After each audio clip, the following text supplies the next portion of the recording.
وقت آپ کو بتاتے ہیں کہ جہاں فوڈ سیکیورٹی کی بات کی جا رہی ہے، ایک اہم سورس فوڈ گروپ یعنی چکن، مرغی کا گوشت اس وقت ہو سکتا ہے بڑا مشکل میں آیا ہوا ہے اور اس کی پوری انڈسٹری ایک طرح سے مکمل خسارے کے دہانے پر ہے.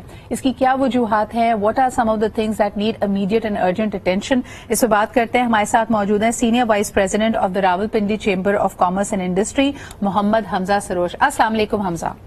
وعلیکم السلام سیدھا، کیسی ہیں آپ؟ میں بالکل ٹھیک ٹھاک. Hamza, poultry is very important for Pakistan because ہم بات کر رہے ہیں ایک ایسے ملک کی جو آبادی کے حساب سے 5واں بڑا ملک ہے اور 70% آبادی آپ کی یوتھ پر مشتمل ہے، تو ہمارے لیے یہ پروٹین سورس بہت اہم ہے. اس وقت کیا مشکلات پولٹری کو اور ڈیری کو ان کا سامنا ہے پاکستان میں؟ جی بالکل. سب سے پہلے اگر میں تھوڑا سا اوور ویو دے دوں انڈسٹری کا، تو دیکھیں اس وقت پولٹری پاکستان کی تقریباً تیسری سب سے بڑی صنعت ہے اور اس میں آلموسٹ 1.2 ٹریلین کی انویسٹمنٹ ہے.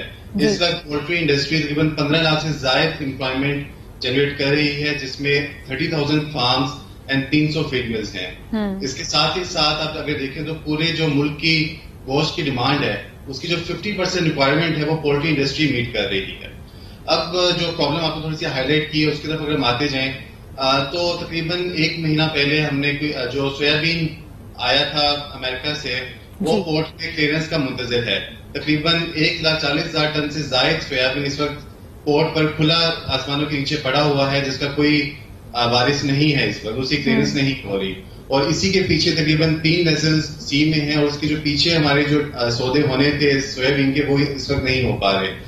یہ بتانا ضروری ہے کہ سویابین جو ہے پولٹری فیڈ کا ایک نہایت ہی اہم انگریڈینٹ ہے اور تقریباً 30 to 35% انکلوژن سویابین کی فیڈ میں ہوتی ہے. صحیح. اگر سویابین آپ فیڈ میں نہیں ڈالیں گے تو اس کے بغیر فیڈ بنانا ممکن نہیں، اور جب فیڈ نہیں حمزہ یہ اتنا بڑا بیک لاگ آیا ہوا کیوں ہے؟ کیا وجہ ہے کہ یہ سویابین جیسے آپ نے کہا کہ ہزاروں ٹن کی بیسس پہ اس وقت کھلے آسمان کے نیچے ہے، کوئی پرسان حال نہیں ہے، یہ کیوں نہیں ریلیز ہو رہا؟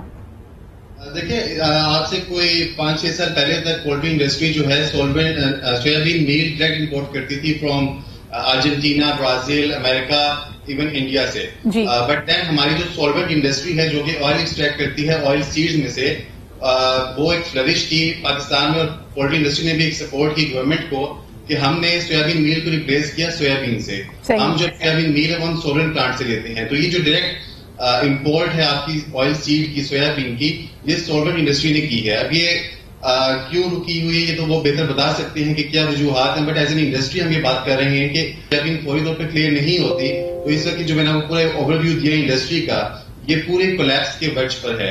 اور اگر ہم دیکھیں گے آگے تو آپ کی ود ان نیکسٹ منتھ آپ کی جو پرائسز ہیں پولٹری کی دے ول اسکائی راکٹ. اور نہ ہی صرف اسکائی راکٹ ہوں گی بلکہ آپ کو چکن ملنا مارکیٹ میں وہ بھی بڑا مشکل ہو جائے گا. اور اس کا جو ایک انڈائریکٹ امپیکٹ ہے وہ اوبیسلی آپ کی باقی جو میٹ سورسز ہیں جس میں آپ کی فش آ گیا، آپ کا مٹن آ گیا، آپ کا بیف آ گیا، اس پہ بھی امپیکٹ اس کا آئے گا. اچھا، آپ کیا سمجھتے ہیں کہ فوڈ مینجمنٹ کے حوالے سے، یعنی گزشتہ کئی مہینوں میں تو پہلے ہی بات کی جا رہی تھی کہ اس سیلاب کے بعد ہمارے فوڈ سورسز، فوڈ سیکیورٹی شدید دباؤ میں آ رہی ہے، اور اگر ہم اس طرف توجہ نہیں دیتے یہ تو ہم مزید مشکلات پہ گھرتے چلے جائیں گے. اس حوالے سے پالیسی میکرز نے، ریلیونٹ منسٹریز سے آپ کی کوئی بات چیت ہو رہی ہے اس وقت؟ جی بالکل، we are in constant discussion with the ministry, but وہی بات ہے کہ ابھی تک کوئی ان کو اس بات کی اہمیت کی اندازہ نہیں ہو رہا کہ اس وقت وہ کس ان کی جو ڈیسیجن میکنگ ہے اگر وہ سلو چل رہی ہے، اس میں کوئی ہکپس آ رہے ہیں تو اس کا پوری انڈسٹری پہ اور پورے ملک پہ کیا امپیکٹ آئے گا. ہم بات کریں انفلیشن کی، ہم بات کر رہے ہیں مہنگائی کی، تو اس وقت اگر صرف دیکھیں فیڈ کی ریٹوں میں کم از کم 600 روپے کا اضافہ ہوا جب ہماری سویابین 180 روپے سے 270 روپے پر کلو پہ چلی گئی.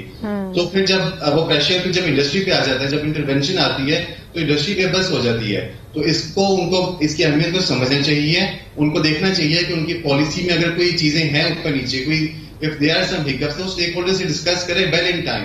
بالکل صحیح. حمزہ مجھے بتائیے اس کا امپیکٹ کیا تمام صوبوں پہ ایک جیسا پڑے گا؟ آپ تھوڑا سا اس کا تھوڑا ایک صوبائی پرسپیکٹو بھی دیجیے گا مجھے. جی بالکل، اس کا امپیکٹ ایک جیسا پڑے گا کیونکہ لیکن اس میں یہ ہے کہ اوبیسلی میجر فارمنگ آپ کی پنجاب والی سائڈ پہ ہے، بٹ ایون سندھ میں، بلوچستان میں، کے پی میں، فیڈرل کے اراؤنڈ راولپنڈی میں اس کا امپیکٹ ہر جگہ آئے گا. کیونکہ جب آپ کو فیڈ نہیں ملے گی، جو آپ کی 300 فیڈ ملز ہیں وہ فیڈ دینے کے قابل ہی نہیں رہیں گی، تو آپ کی تمام جو فارمنگ ہے وہ بند ہو کے رہ جائے گی. آپ کا اس وقت اگر آپ دیکھیں تو آپ کا جو ڈے اولڈ چک ہے اس وقت برائلر کا اس کی cost of production 55 to 60 rupees ہے. لیکن اس پرابلم کی وجہ سے فارمر اس وقت وہ ڈالنے کو تیار ہی نہیں ہے, اور جس کی وجہ سے اس وقت 15 روپے میں بھی وہ ڈے اولڈ برائلر سیل نہیں ہو رہا مارکیٹ میں. اور جب سیل نہیں ہوگا تو obviously you can see کہ آپ کو مہینے بعد سپلائی نہیں ملے گی, کیونکہ 35 ڈیز کا ٹرن اوور اس کا سائیکل ہوتا ہے. بالکل صحیح. حمزہ, اس کے علاوہ میل نیوٹریشن سے اگر ہم اس مسئلے کو جوڑیں, آلریڈی ہم دیکھتے ہیں کہ غریب آدمی کی پہنچ سے کئی اہم نیوٹرینٹس, کئی اہم فوڈ گروپس اس کی بساط سے نکلتے چلے جا رہے ہیں.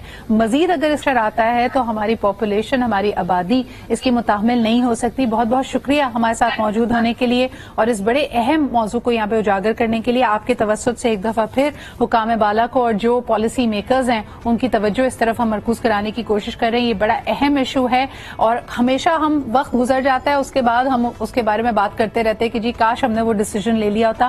Timely decisions are extremely important and thank you for highlighting this. اسی کے ساتھ ہم بڑھتے ہیں ایک چھوٹے سے بریک کی طرف. We'll be right back.